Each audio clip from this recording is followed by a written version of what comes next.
Ndabaramukije mwese tubandanye ivyigwa vyacu. Uno munsi tuza kwiga ikigo gikomeye cane ca analysis ya coin canke ya token.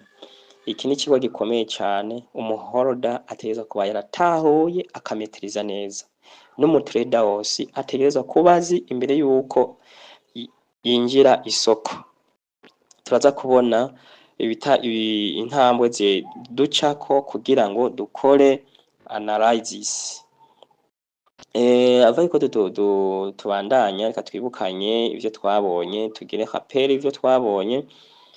Twarize ico twovuga ubwoko bw'amacoin, twarabonye coin zifitiye blockchain, twarabonye token ziba zubakiyemo akora ubwoko bw'amacoin bwubakiye munsi ya coin ifitiye blockchain. Turabona imigwi ya cryptocurrency, turabona ico twovuga holding, turatahura neza icitwa holding, turongera turiga ica network ca rezo. Nibaza yuko ibi muzogenda murabibona musubiramwo buke buke mubitahura. Iyo migwi muzoza murahura nayo ko muzoza muragira recherche muyitahura. Ubu naho twiga iki cigwa ca analysis ya token canke ya coin. Analysis igizwe n'intambwe zibiri zikurikira arizo tokenomics. Ya mbere ni tokenomics, ni ya kabiri nayo ni frame analysis. Ni kuvuga ibitezo turabibaha mu nyandiko, tukoresha icyongereza kuko niho ama white paper muzosoma yose muzosangamo biri mu cyongereza. Ni vyiza ko tuvyiga tuza turabivuga mu cyongereza twabishira mu gifaransa, ariko reka tubivuge mu cyongereza kuko nirwo rurimi rukoreshwa muri no industry ya cryptocurrency. Tokenomics igizwe niyo ntambwe ya mbere ugomba gukora analyse ucako. Aho turavuga ko iryo jambo rigizwe n'amajambo abiri, harimo token na nomics. Token, nomics. Token nibaza ko mwese mugitahura, hanyuma na nomics gisigura economic. Ni kuvuga tokenomics ibigizwe ibiyereka ifise caractère ya demande zerekana ubwiza, zerekana ubwiza bw'iyo coin. Kuvuga uba ni analyse ziza kukwereka ubwiza bw'iyo coin canke biza kukwereka ububi bw'iyo coin. Nibaza ko muriko murabitahura. Ivyo fatirwako mu gukora holding, utegerezwa kuba mu gukora holding ibifatirwako igihe cyose umanza kuba wakoze iyo tokenomics na frame analysis. Ibituma bitandukanye, reka turabe intambwe duhere kuri tokenomics. Turabe analyse intambwe ucako mu gukora tokenomics. Tokenomics igizwe n'intambwe zitanu. Iya mbere ni maximum supply, iyo cyo twovuga ko ari offre maximale. Turabona iya kabiri ni total supply, iyo twovuga offre totale.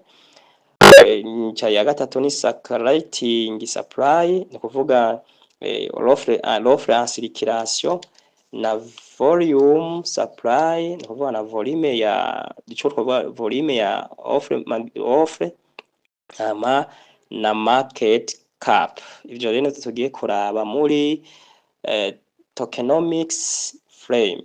Mu ntonge gatoya tokenomics. Turaza kubiba hano mu nyandiko kugira ngo muze kubitahura muhejeje kumviriza audio. Maximum supply no kuvuga ni gitigiri c'amapiece ya coin yakozwe. Ico gitigiri gishobora kuba kiri specific, kizwi, kiri determine canke kiri no specific, kitari determine. No kuvuga nimba ari coin yitwa ifise dufate nka Shiba, haba hari amapiece azwi yakozwe iyo coin ifise maximum offre maximale. Nibaza ko ngaho mutahuye. ariko si coin zose zifita maximum supply. Ishobora kuba iri limit canke iri unlimited. Ni kuvuga iri limited canke unlimited. Ishobora kuba iyo maximal supply iri limite canke iri illimité.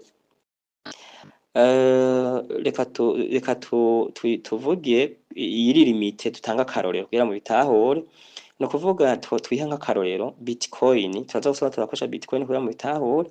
Bitcoin ifise maximum supply 21 million. Ni kuvuga Bitcoin pièces zakozwe za Bitcoin zizoba 21 million. Izo 21 million ni kuvuga iba iri limited, iri limited supply. Ni kuvuga ni igiharuro ntarengwa cyasizweho c'ama Bitcoin azoba ari muri ecosysteme ya blockchain. Kugeza ubu Bitcoin zakozwe, ni kuvuga zizokorwa zose hamwe zizoba ari 21 million. Izi 21 million ariko kandi ntiziraja ku isoko zose turaza kuyibona. Ni kuvuga Bitcoin zohezwa gucukurwa gushika mu 2140. Aha twobaha kandi akarorero kayindi coin ifise limited supply ariyo nka Litecoin. Hakaba n'iyindi coin usanga ifise unlimited maximum supply. Ni kuvuga iyo ni twota nk'akarorero ni Ethereum. Ethereum iziri maximum supply ntiri iri illimité. Kugeza ubu nta wuzi zizokorwa. Nizere yuko kugeza ngaha mu gitahuye mu kugira holding, mu gukora holding bisaba ko uba wize kino kintu ukamenya ati mbega iyi coin ngira ngure ifise offre maximale y'ama pièces angahe, hakozwe ama pièces angahe.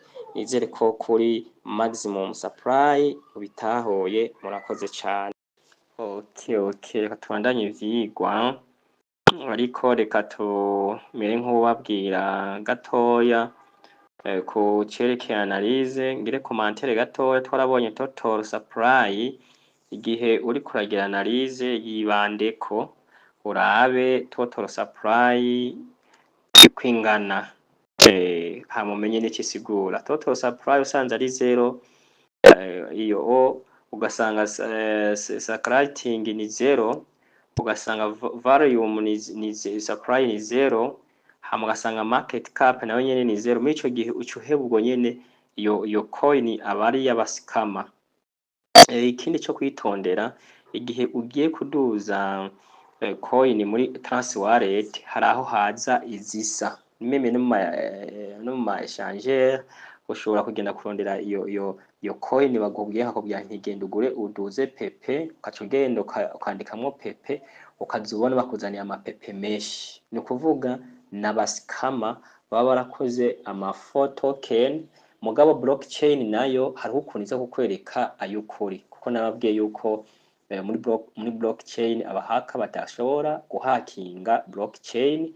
Nico gituma twiga analyse kugira ngo n'abagira ama token bakayaguma kuyanigisa kuri blockchain iraza kuguha umuco ikwereke ama token akwije ibisabwa. Akwije ibisabwa nayo tuza kuyarabira kuri za ntambwe za analysis.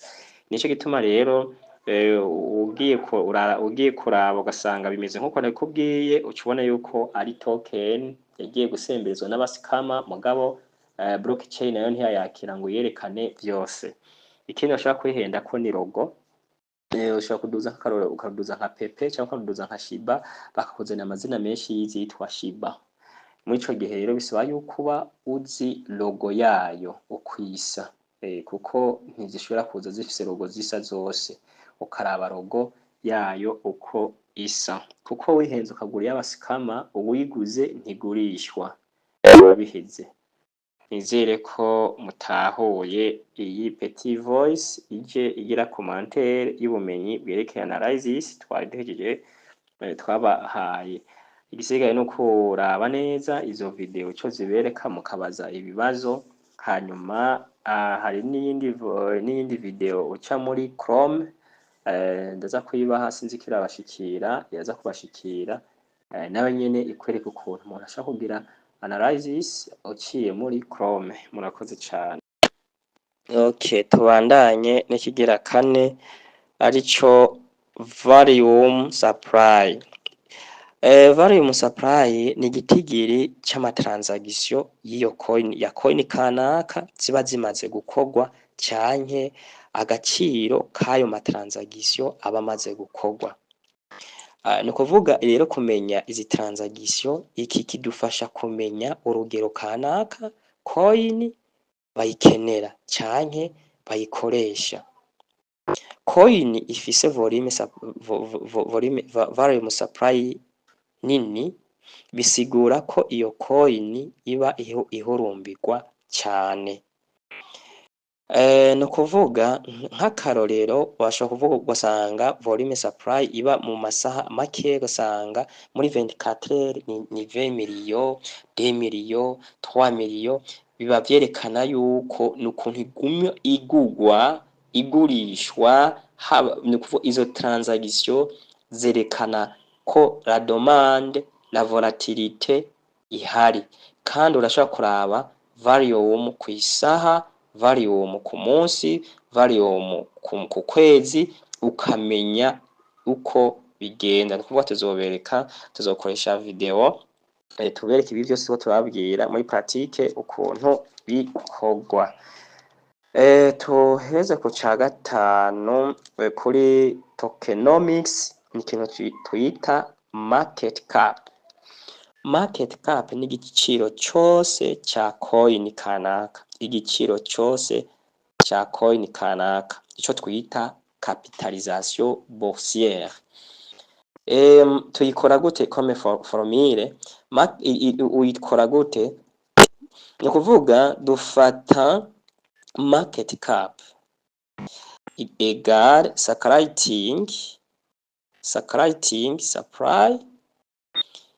tukagwiza n'igiciro c'iyo coin muri ako kanya uba uriko urakora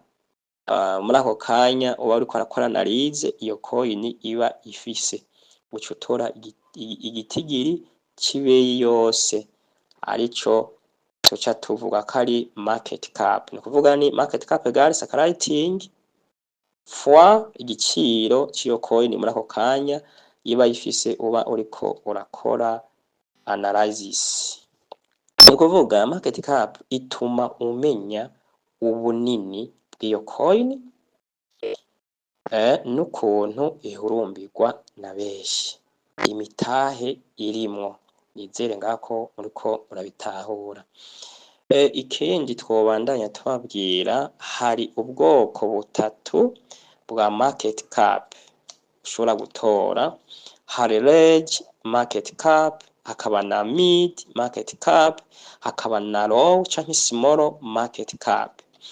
Tuvuga kiri large market cap ari niniya, iba ari niniya cane, ihera kuri 10 billion 10 kuduga. Tuvuga kiri mid market cap mu gihe ihera kuri 10 billion kumanuka kugeza kuri 1 billion. Tuvuga kuri low canke small market cap mu gihe ihera kuri billion 1 billion kumanuka gushika kuri 0. Tuvuze billion ni billion z'amadolari. Large market ni kuvuga 10 billion dollars kuduga.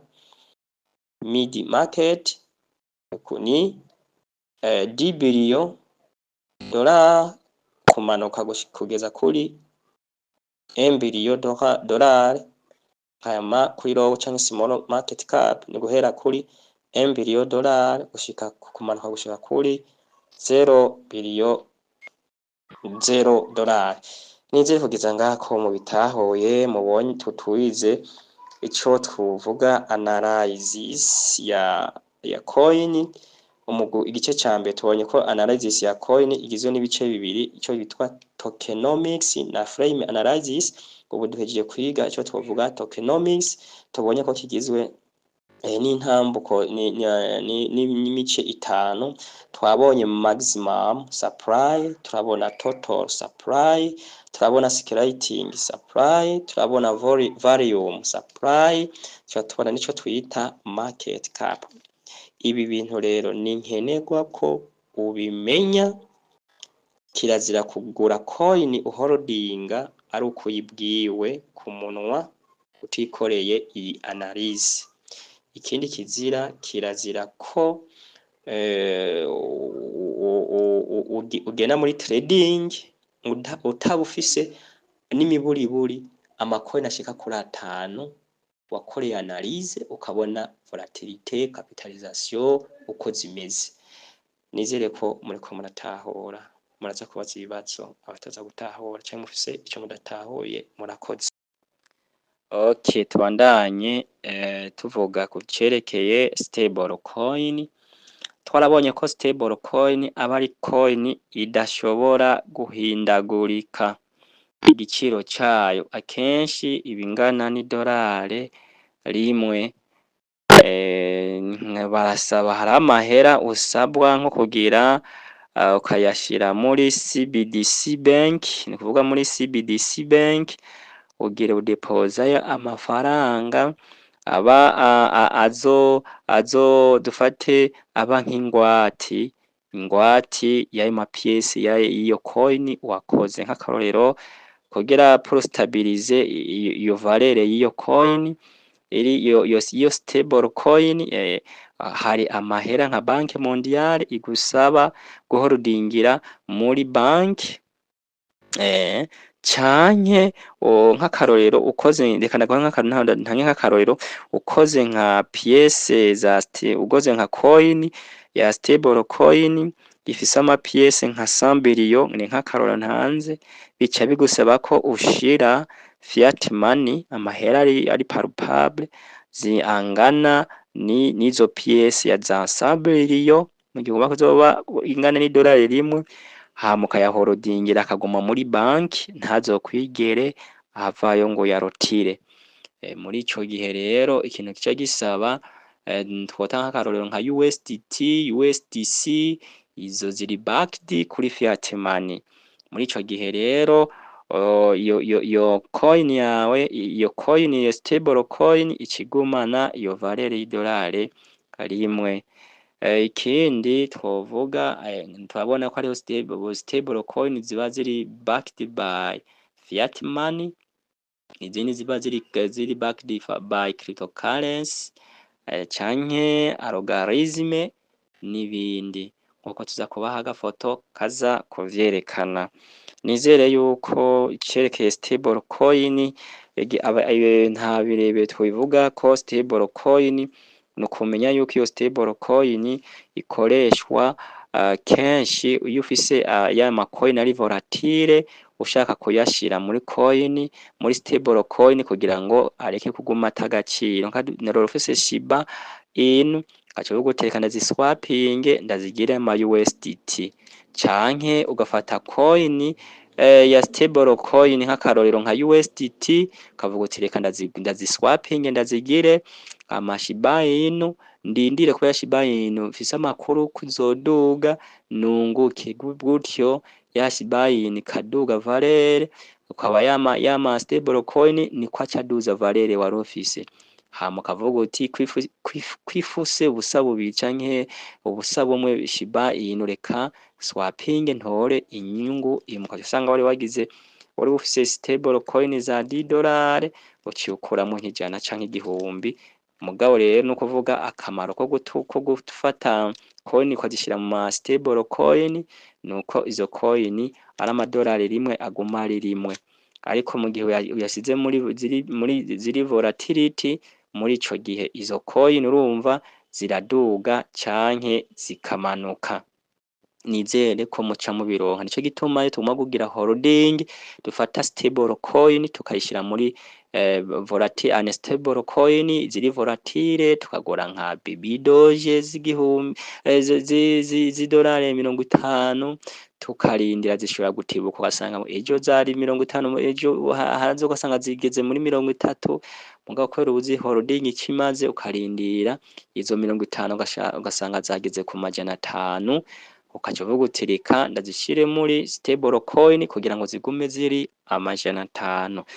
Nzere ko muciye mutahura kandi n'itandukaniro riri hagati ya stable coin na unstable coin, kandi niyo n'ukuntu dushobora kugira ama stable coin muri menshi kubera twa holding twafashe stable coin tukazivunja tukaziswapika tukazigira unstable coin tukazigira ari volatile nka Shiba, BB Doge n'izibepe, hanyuma tukadandaza tukaduswapinga zigeze kure zaduze. Ni nkuko ushobora kugera nk'igihe ugomba guswapinga iyo coin kubera wumvise bagomba kuyidelistinga kuyikura ku maeshangere canke babona ko atakazoza kayo, ariko wari waguze wari waguze iyo coin uyikoresheje stable coin zijana, hambwa usanga uyigurishije igeze muri 50, muco gihe wahombye, ariko ushize muri stable coin zica ziguma arizo. Nizere ko mutahoye, murakoze. Okay, tugende ku ntambuko igira kabiri. Twabonye ko analysis igizwe na tokenomics na frame analysis. Tugende kuri frame analysis. Frame analysis intambuko igizwe na sentimental analysis. Ico naco ni gikorwa kiri sentimental umuntu ukora mu kubaza abandi bantu canke ukaraba kuri rezo sosiyo uko iyo coin ivugwa. Mu majambo make sentimental analysis no kuvuga uraba amakuru avugwa mu bantu, les sentiments ziri mu bantu, ibihuha bayivuga ko, inkuru bazivuga ko, rezo sosiyo ukuntu ikiravugwa, ukuntu ifise hitting ku marezo sosiyo, niyo twita sentimental analysis. Tugende ku kindi twovuga cha technical analysis. Ica kabiri dusubiye inyuma gatoya, frame analysis igizwe n'intambwe zitatu ariyo sentimental analysis na technical analysis hamwe na fundamental analysis. Ubu tugeze ku ntambwe igira kabiri ariyo technical analysis. No kuvuga ni kuraba uburambe bwa coin kanaka canke token. No kuvuga technical analysis ni umanza kuraba uburambe bw'iyo coin kuva igiye ku isoko, mbega igihe yaba list, uraraba movement yayo ya pri yayo iyo coin, ukaraba itariki yagiriye ko ku isoko, ukamanza ukabiraba ukamara imyaka imaze igiye ku isoko. Hama ibindi bibiri rero ucuraba bikomeye cyane, ucuraba n'ibintu twita bear market. Bear market tuzobibona neza. Bear market ni gihe ibiciro biba byakorotse ku isoko. Bear market mbega kuva igiye ku isoko yari ifise igiciro cangahe, igihe yahura n'ibihe twita bear market. Bear market ni ibihe isoko ibiciro bitibagurika, aho isoko usanga ari irisenya iri rouge. Igihe iyo coin yaja kuri ku isoko igahura na bear market, yarakorotse igera ku giciro kingana gute. Uramanza ukaraba bear market imaze guhura n'iyo coin. Hama ica kabiri ukacuraba n'ikintu twita bear market turahejeje n'ikintu cyitwa bull run canke bull market. Bull run ni gihe naho amacoin aduga, ico naco ico gihe camakiba inyuma y'imyaka 4. Uramanza ukaraba iyi coin yahuye na bear market ingana zingahe, igihe yasohokeye kurangahe, imaze gukoroka ikagera kurangahe make cyane. Ucura ikintu twita bull market canke halving peak canke tukitwa borurane imaze guhura na borurane zingahe, yaraduze cyane igera kuri kangahe. No kuvuga umaze kugera analyse y'ivyo vyose ukabona uko yitwaye, urashobora kuba kuca ujija utingira ndayigure ndavyo ukuntu maze gukoroka. Ashaka kuvuga ati yarakorotse iragera ku mazero 4 hamira duga irafuta 3. Urumva yaraduze igera ko irafuta amazero 3. Mwico gihe uca ugura kuko ubona yaritwaye neza.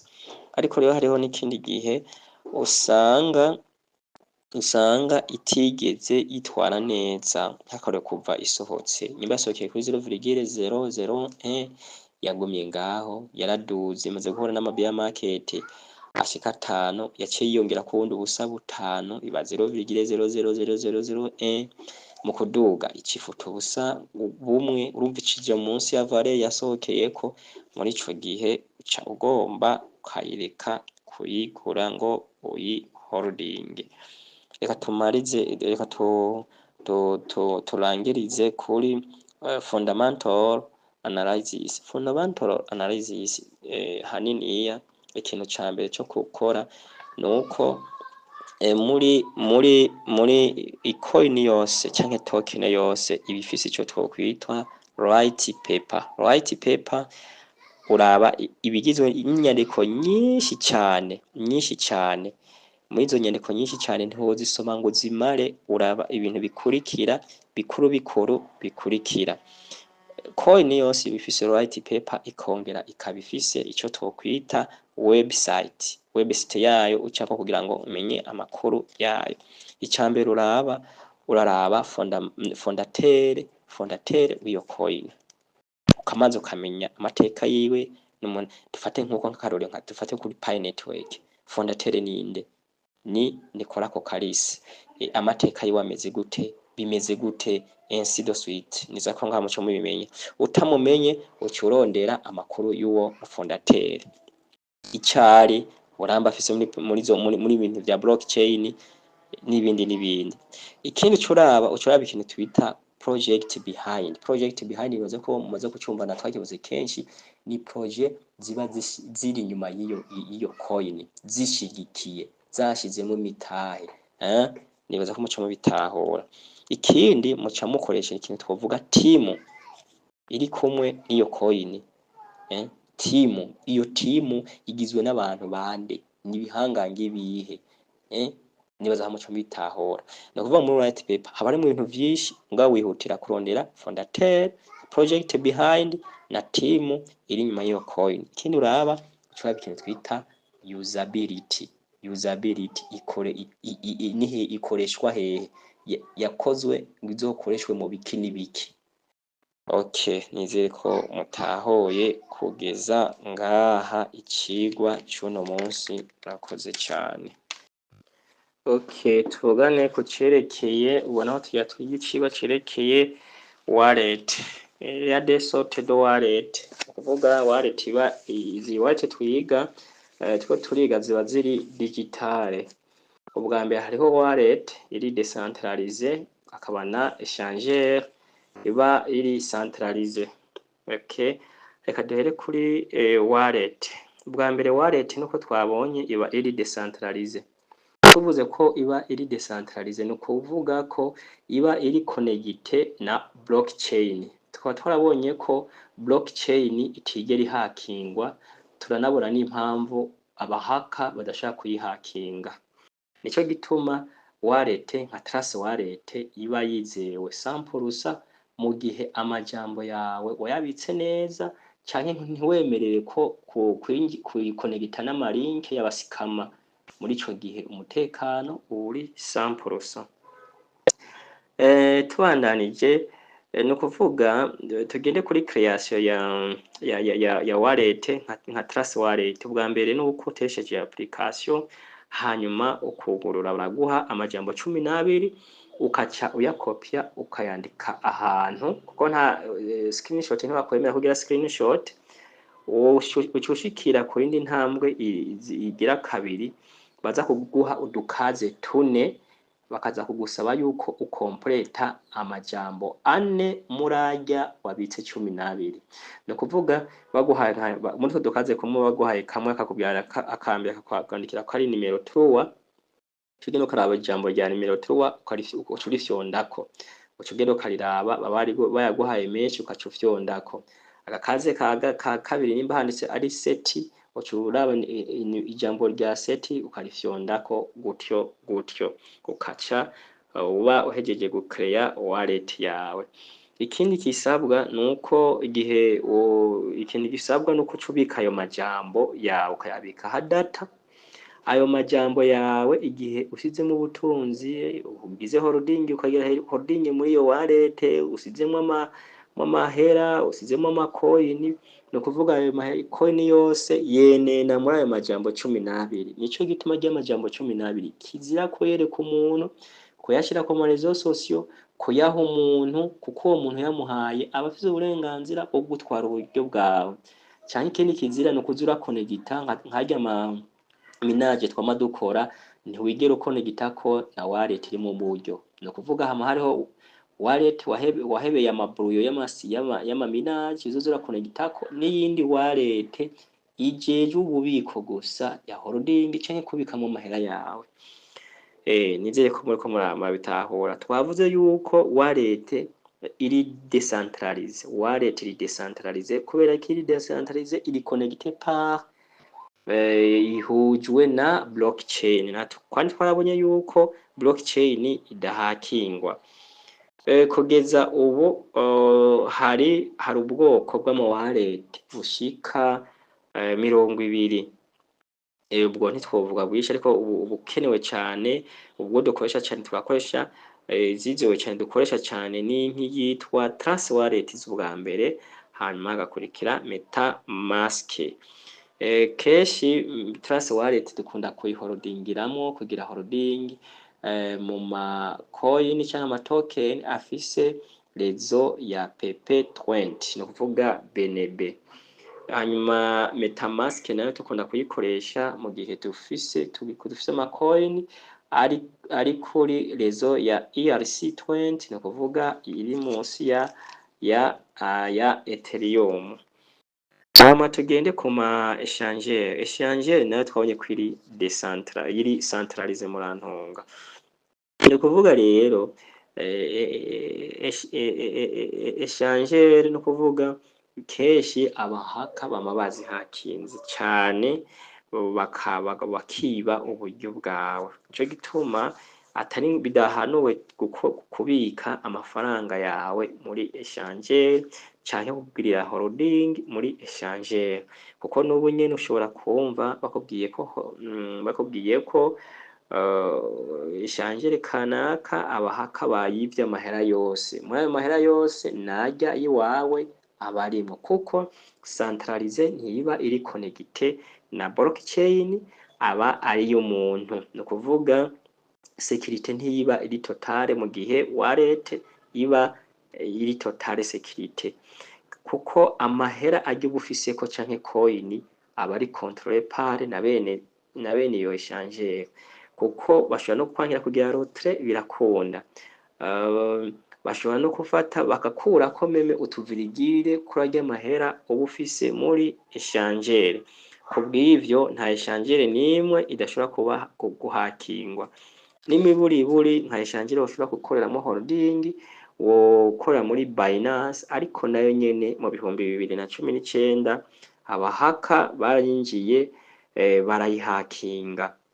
Ikindi kintu cerekana yuko échangeur idafise sécurité nuko ababa bakorera muri iyo échangeur bashobora kudiviriga bakadevoira no kuvuga password nka ya server, bagafata ntuzenye modo pass ya server bakayibwira nk'abantu bari nyuma, canke bonyene bashobora kuyikufata bagasotora uburyo bukeya, nko ku bantu bafise amacoin bagasotora uburyo bukeya, amacoin makeya kuyo umuntu aba yagiriyemo holding, canke bonyene babazi iyo password ya server ashobora guhakinga iyo basha kwiba iyo échangeur bakavuga yuko babahakinze mugabo aribo bavyikoreye. Akarorero burya tuvuze centralized decentralize, izi échangeurs tuvuze ko ziri centralize ni ukuvuga ni nka kurya kwa banki umuntu ashobora gutema amahera ari muri banki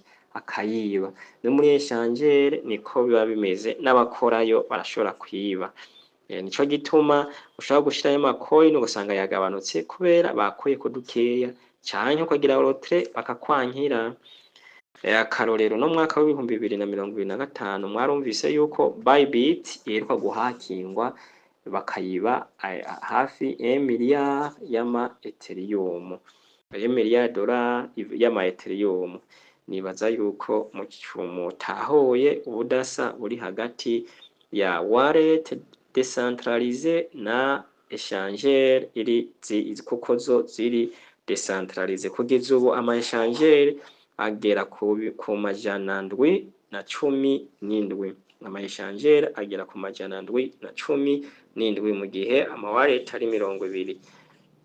Ama échangeur menshi usanga atizewe kenshi cyane, usanga ari y'abasuma. Kenshi urashirayo uburyo bakanka no kuko ubukurayo. Nico gituma abenshi usanga bakoresha izi ziba zizwi cyane gusumba.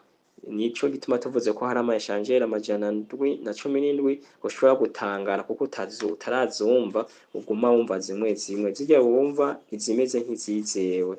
Murakoze cyane, nizeye ko mutaho.